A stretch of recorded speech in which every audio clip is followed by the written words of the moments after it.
Choosing Home by ginnyrules27. Chapter 6. While Harry and Jay were off getting CJ, Mal and Uma were making their way to the underworld. At the moment, the Ember was probably the only thing that could help them if Audrey tried to do another attack. I wish I brought Estelle, Mal thought, but there's no sidecar on my bike, and there's no way he could sit on that bike safely. Plus, he'd be better off protecting the pups, so to speak. I can handle myself around the angels here. I'm not letting those kids be put in danger, and Freddie knows where Evie's castle is now.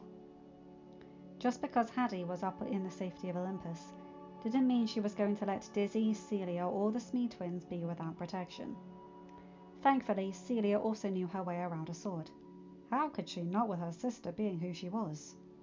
She wasn't Hook level good, but she'd be able to last long enough for help to come. Not to mention I taught Evie how to make and throw smoke bombs, Mal thought.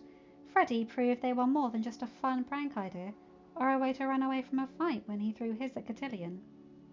Thankfully Carlos left his slingshot when he went over to Roger and Anita's, so Evie and Doug could hold off an attack should they need to, and give the kids time to run. I thought you still had your fey magic from the dragon, Uma said as they made their way through the aisle, pulling Mal out of her thoughts. How was the scepter's magic able to work against you?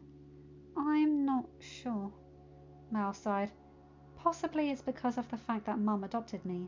Therefore more godly powers are running through my veins than my fey powers. But hush, Dad doesn't really like talking about my fey side. I mean, he will because he doesn't believe in keeping my heritage from me. But in every way that counts, I'm Mum and Dad's. So we're keeping it a secret from Uncle Hades that Audrey cursed you then? If at all possible, that would be appreciated. You know Dad would go ballistic if he knew, and we don't really have time for that. Uma nodded, and the two cousins opened the gate to the underworld, slipping inside and making their way to the kitchen where they assumed Hades would be. It was a pretty safe bet after all. He was either there or in the den. Hey, Dad! Mal called out as they walked into the kitchen. Mal? And Uma? No Harry or Joe? Hades asked as he walked towards his daughter. And no Hattie? I believe you said last time I saw you that your brother would be joining you on your next clandestine trip you took here. Unless you're actually fighting with your brother this time. Mal sighed. Harry and Jay are over on the ship, warning the crew about something happening over in Oridon. Hattie would have joined us, Dad, but he's up on Olympus. Didn't Mum tell you that? No, surprisingly your mother failed to mention that your brother was up on Olympus. But then again, I haven't talked to your mother today yet. Hades shook his head. He would have to reach out to Persephone later and find out what was going on that end. Just out of curiosity, why is your brother in my brother's domain? I'm surprised Zeus allowed a child of Hades to dog on his doorstep after all. Sleeping Beauty's brat has Maleficent's scepter and has teamed up with Freddie Frollo, Uma stated, and Mal shot her a look. What? You are dancing around the subject and time's not really on our side here. The longer we take here, the more time Audrey has to go after Ben, Celia and the others. Remember, Jane's still having a birthday party overall, and you know Carlos is going to be going to that. Plus, wherever Carlos goes, Gil goes. If they could protect their crew, they would. A party would be the largest congregation of Oridon prep kids, and that would also be the most logical place for Audrey and Freddie to attack after Ben. You know, I'm really going to give Beast what for next time I see him. This would be so much easier if we had cell phone access, Uma thought with a small sigh. Mal nodded and turned back to face her father. Right. Dad, sorry to be blunt, but that's what's going on. I need the Ember. Hades held up his hand, trying desperately to keep a hold on his temper at the thought of both of his kids being in danger. Hold on. Rewind, please. Mal, I'm sorry, but did you say Sleeping Beauty's daughter has Maleficent's scepter? How did she?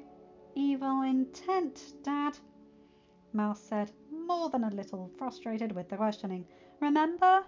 Only people related to Maleficent by blood or those with evil intent in their hearts can lift the dragon's scepter.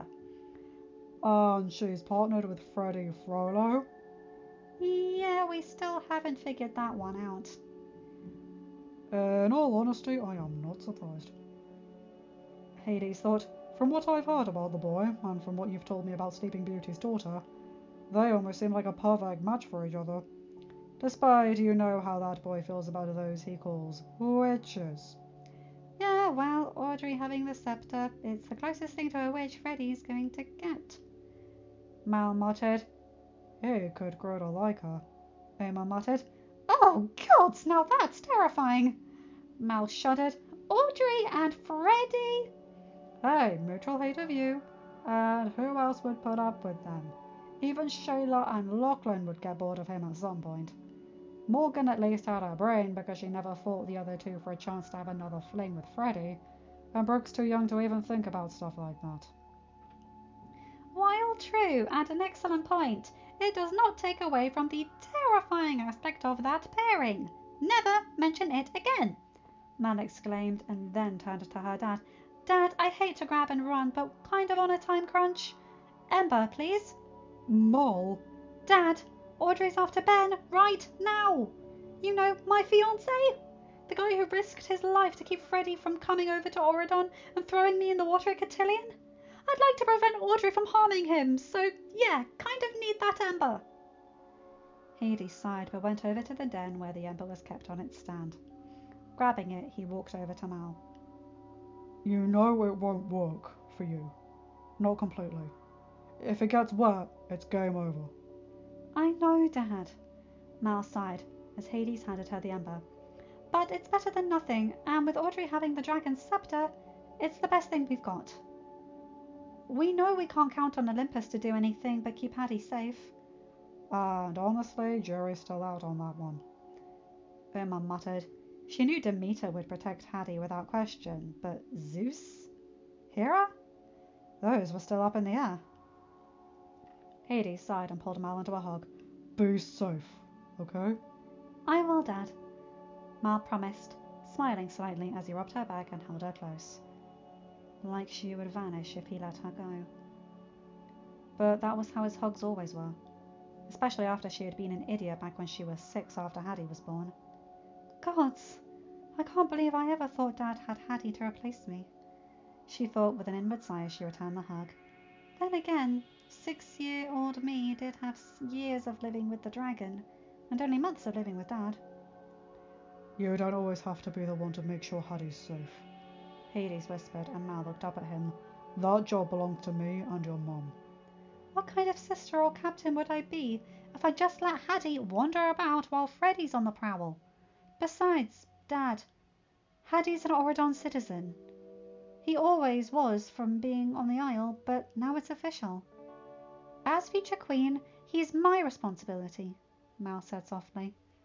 Plus, like I said, with Freddy and Audrey out there, armed with the dragon's scepter, I don't want anything happening to him. Hattie might have been full god, but Mal didn't know what the scepter would do to him. She also wasn't in any particular hurry to find out either.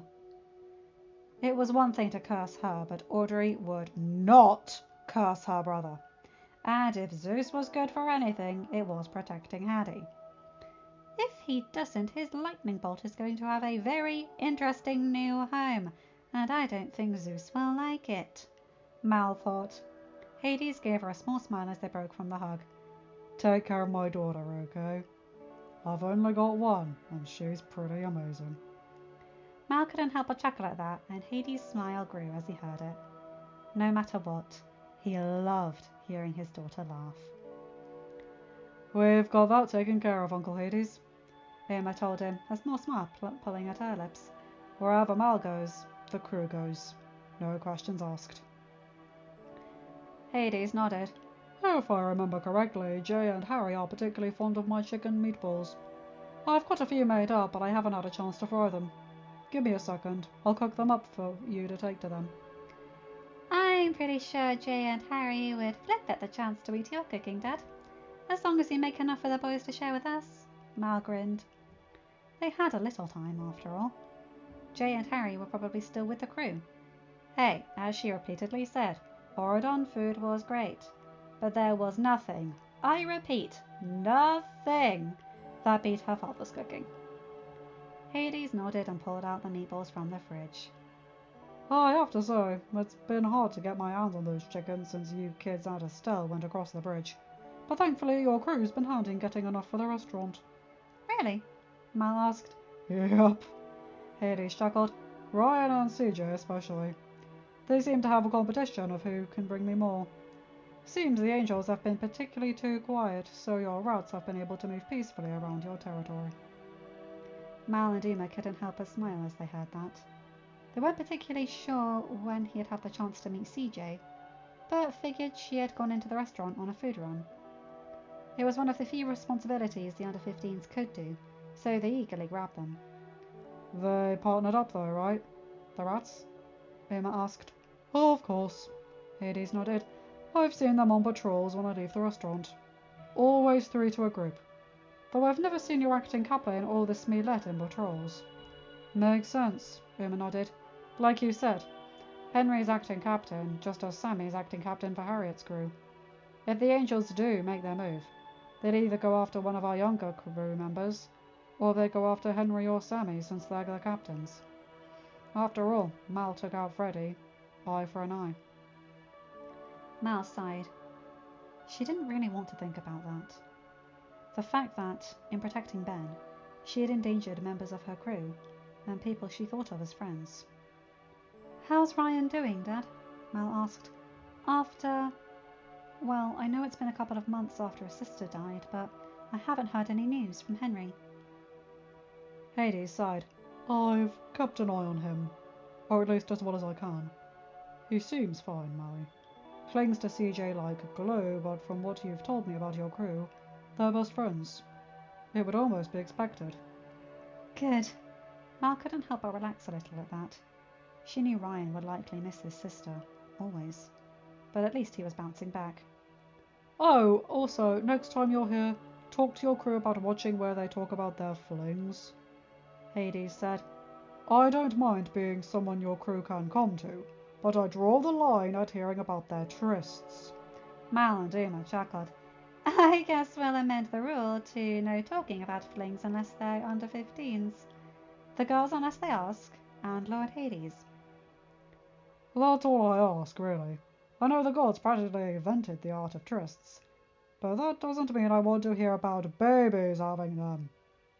Mal paused, tilting her head in confusion. Dad? I'm pretty sure most of the crew is in their teens or older. That's what I said. Babies. Hades nodded. Oh, gods. Mal sighed, shaking her head. Dad, you're not still on about the fact that I had my first boyfriend at 16, are you? 16 is much too young for a boyfriend. Hades shook his head. I still can't believe you have the no flings rule, under 15 for your crew. Dad, my crew is not made up of godlings, Mal said patiently, as if she had had this conversation a time or 20 with her father. They are mortals.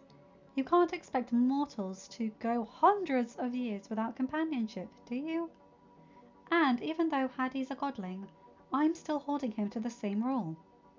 It won't be fair for him if he's the only one in the crew not allowed to experience the same thing his peers get to.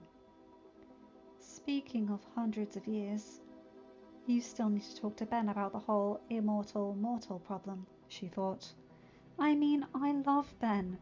I don't want to live without him. But I don't see him choosing to live without his friends and family. That wouldn't be fair to him, living without Amir and Akio, or even Chip. At least it's assumed he'll outlive his parents, as depressing as that is to think about. Mo? Hmm? You okay? Hades asked. You kinda got lost in thought there. Missed my whole rant about the axe of flings, in fact. Dad, you give that rant so often I could recite it in my sleep. Mal told him. I'm okay. Wedding stuff, that's all. Ah, you need something borrowed? Hades asked. What is that inane tradition the mortals have for weddings? Mal chuckled. Something old, something new, something borrowed, something blue, and a silver sixpence in her shoe, she repeated. I feel as a father I should ask how you know that. Macaria told me, Mal said. Her grandmother is the goddess of marriage, after all. It's a rhyme that details what a bride should wear at her wedding for good luck. The old item supposedly provides protection for any potential kids. The new item offers optimism for the future. The item borrowed, preferably from another happily married couple, provides the good luck, and the colour blue is a sign of purity and fidelity. Oh, and the silver sixpence adds as both a symbol of prosperity and acts as a ward against evil done by frustrated suitors. Oma and Hades stared at her in shock. Dad, your meatballs are burning, Mal said, and Hades quickly turned around to avoid them getting too burnt. Do I need to ban you from talking to Macaria? Hades asked after dealing with the meatballs. It's harmless, Dad. Mal chuckled. Ben and I haven't even started to plan the wedding yet. We've been so busy getting the new group of VKs off the Isle. And then all this with Audrey and Freddie. I have to say though, that sixpence thing would be a good idea if Zevon got aware that you were getting married. Oma nodded. Honestly, you, Harry and Jay insist he's got a crush on me. Mal rolled her eyes. Even if that was true, it's not like I'm getting married on the Isle. Zevon won't be able to get to me. And where would I even get a silver sixpence to begin with? You could use drachmas, Uma suggested. I'm sure Uncle Hades has a bunch of them. Or we could always go and hit up Grandfather or Zeus. Mal snorted in amusement. Gods, could you imagine the look on Zeus's face if I asked him for a drachma for my wedding? It would be pretty amusing. Uma nodded as Hades shook his head, working on getting the meatballs all cooked up. Quickly plating them once they were cooled all the way through, he blotted them to avoid them getting too oily and placed them in a Tupperware container lined with paper towels that Persephone had brought over the last time she was on the Isle. One order of meatballs as requested, he said, putting the container in a small bag and handing it to Mal. Thanks, Dad, Mal smiled. I'll be back soon to give you back the Ember. Just be safe, Molly, Hades said, coming around and kissing the top of her head. I don't want you to end up here with me permanently. Mal gave Hades a wry grin. It'll take more than a prissy princess and Freddie to take me down, Dad. But I promise, I'll be careful. That's all I want, Hades nodded. I want to see your wedding after all. And I want to see it too, Mal told him, her heart soaring slightly at the thought of being married to Ben. Emma sighed. Mal.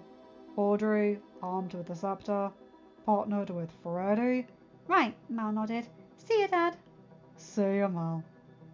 Hades nodded, and the two girls quickly made their way out of the underworld. Hopefully the boys would be waiting for them by the bikes, and they could hit the road.